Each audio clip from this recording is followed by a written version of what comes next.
morning, everyone. May mama, may ate, may kuya, may ka-blessing. Nandito po kami.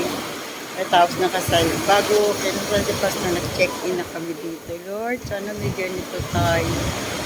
Malapit sa dagat. Look at that. What nice place. Oh, tanggal daw ang ubo ni Daddy. Nagiging siya kahapon. Ako nakalanghap lang, wala ka ganun po. Pwede talaga paggawa ng Panginoon, natural healing, mabilis magpagaling. Ngunit paggawa ng tao, laging may side effect. Matagal ang healing at pabalik-balik. Grabe, ang ganda. What a wonderful world. Yes, thank the Lord. Dami dito mga for sale, Noy. Pangasinan. Saan ba to? Dati pumili ka di. Laki pala na. Pumili ka uling. Uling dyan! Kunin mo yung uling. Papalitan natin. Pumili ka uling. Papalitan sa uling dito. Hindi na, liquid na yan.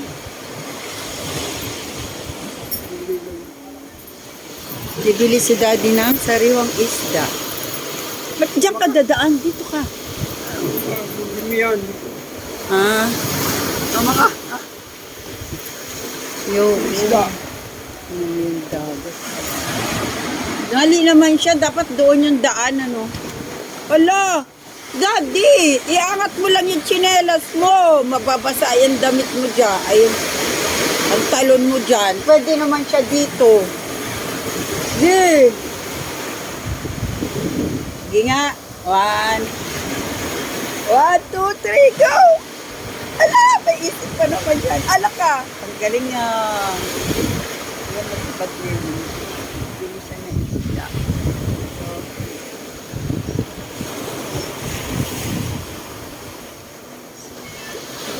yay! Thank you, Lord.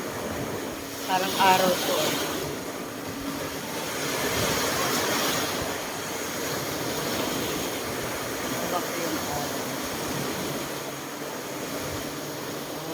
Parang may araw sa loob.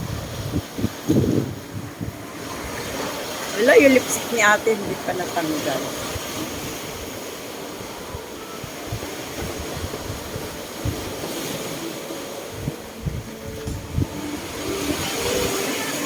Ano pa sinera o ang taba?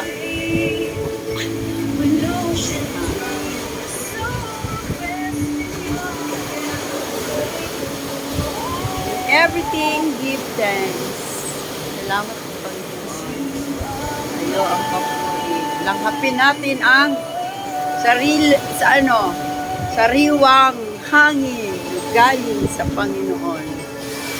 Kaysa dun sa Maynila, tad-tad na ng pollution. Diba? Salamat po.